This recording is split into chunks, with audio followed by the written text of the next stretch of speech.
நாளைய தமிழகமே எங்கள் தலைவரே, உங்கள் பிறந்த நாளில் வாழ்த்தி வணங்குகிறோம். ஆன்மீக புரட்சிக்காக மதுரை செல்கிறோம். தமிழ் கடவுள் முருகனை கொண்டாடுவதற்கு செல்கிறோம். இனிமேலும் தமிழகத்தில் நெடுங்காலமாக இந்துக்கள் என்றாலே அவர்களை கேலி செய்யலாம், கிண்டல் செய்யலாம், உதாசீனப்படுத்தலாம், அவர்களின் கொள்கையை கேலி செய்யலாம், அவர்கள் கொள்கைகளை கலாச்சாரத்தை, இந்து மத கலாச்சாரத்தை பின்பற்றுபவர்களை எந்த அளவிற்கு கீழ்த்தரமாக பேச முடியுமோ அப்படி பேசலாம். இப்படி ஒரு கலாச்சாரம் தமிழகத்தில் பரவி இருக்கிறது. இதற்கு ஒரு முற்றுப்புள்ளி வைக்க வேண்டும்.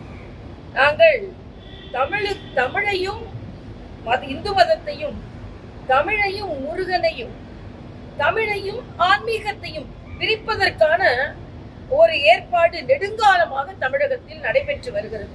தமிழ் என்றாலே அதுக்கு ஆன்மீகத்திற்கு சம்பந்தம் இல்லை, ஆன்மீகம் என்றால் அது தமிழுக்கு சம்பந்தம் இல்லை, இன்னொன்று தமிழ் என்றால் அது இந்து மதத்திற்கு சம்பந்தம் இல்லை என்ற ஒரு புது கருத்தை விட என்று பதிவு செய்திருக்கிறார்கள். தமிழ் ஆன்மீகத்தை வளர்த்தது, ஆன்மீகம் தமிழை வளர்த்தது. பாமன் சாமி மட்டும் 6666 தமிழ் பாடல் முருகன் மேல பாடி இருக்கிறார். அப்புறம் அருணகிரிநாதர், திருப்புகழ், திருமந்திரம், எவ்வளவோ பாடல்கள். ஆனா தமிழ்நாட்டில் கடந்த 50 ஆண்டு காலமாக, அரை நூறாண்டாக தமிழுக்கும் ஆன்மீகத்திற்கும் சம்பந்தம் இல்லை என்ற ஒரு நிலைப்பாடு தொடர்ந்து வலியுறுத்தப்பட்டு வருகிறது. அந்த நிலைப்பாடு தேர்தல் போன்ற நேரங்களில் வெற்றியும் பெற்றிருக்கிறது.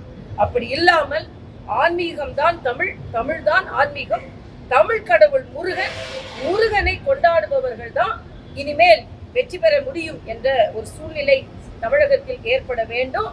இந்துக்களுக்கு வாழ்த்து சொல்லாதவர்கள் இனிமேல் தமிழ் மக்களின் வாழ்த்துக்களை பெற முடியாது என்ற நிலை உருவாக வேண்டும் என்பது மேடம். அதே போல இப்போ இது வந்து முருகன் மாநாடுல இது வந்து அரசியல் மாநாடுன்னு சொல்லிட்டு திராவிட கட்சிகள் வந்து இல்லை, முருகன் மாநாடு அல்ல, அரசியல் மாநாடு, எதை வைத்து அவர்கள் சொல்கிறார்? அப்படி என்றால் இதுக்கு நம்பிக்கையே இல்லாத அரசாங்கம் முருகன் மாநாடு நடத்தியதே. அப்பொழுது நீங்கள் முருகனை கும்பிட மாட்டீர்கள், முருகன் கோயிலுக்கு வர மாட்டீர்கள். நான் கேட்கிறேன், தமிழ் கடவுள் முருகன் என்று இப்பொழுது சொல்ல ஆரம்பித்து, நாங்க எப்போ சொல்றோம், இன்னைக்கு தமிழ் கடவுள் முருகன் என்று சொல்கிறீர்கள் அல்லவா? ஆக தமிழுக்காகத்தான் நாங்கள் வாழ்கிறோம் என்று சொல்லும் நீங்கள் என்றாவது தமிழ் கடவுள் முருகனின் கோயிலுக்கு சென்றிருக்கிறீர்களா? இத்தனை அறுபடை வீடுகள் இருக்கிறது, ஏதாவது ஒரு படை வீடுக்கு சென்றிருக்கிறீர்களா?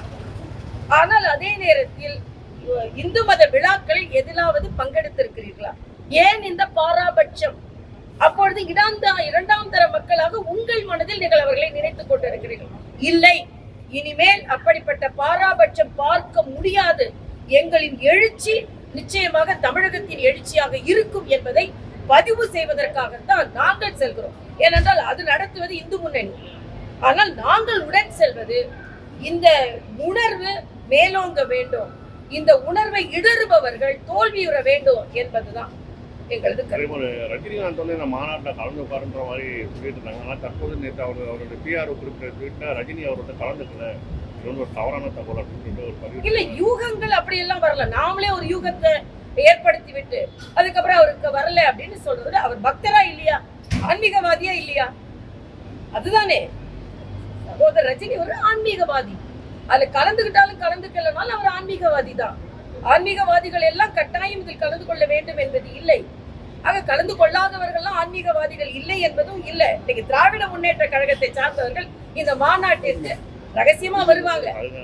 ஆனா அதே நேரத்துல அவர்கள் ஆன்மீகத்தை, நான் கேட்கிறேன், அண்ணன் துரைமுருகன் முருக பக்தரா இல்லையா? முருக பக்தர் தானே. அப்ப வெளிப்படையா முருக பக்தர் மாநாடு தானே நடக்குது. ஆக ஒளிஞ்சி ஒளிஞ்சி ஒளிஞ்சி உங்க பக்தியை காண்பிக்காதீர்கள். எழுச்சிகளும் பக்தியை நாங்கள் காண்பித்து கொள்கிறோம். நாளைய தமிழகமே எங்கள் தலைவரே, உங்கள் பிறந்த நாளில் வாழ்த்தி வணங்குகிறோம். செய்திகளை உடனுக்குடனும் துல்லியமாகவும் தெரிந்து கொள்ள சப்ஸ்கிரைப் பண்ணுங்க.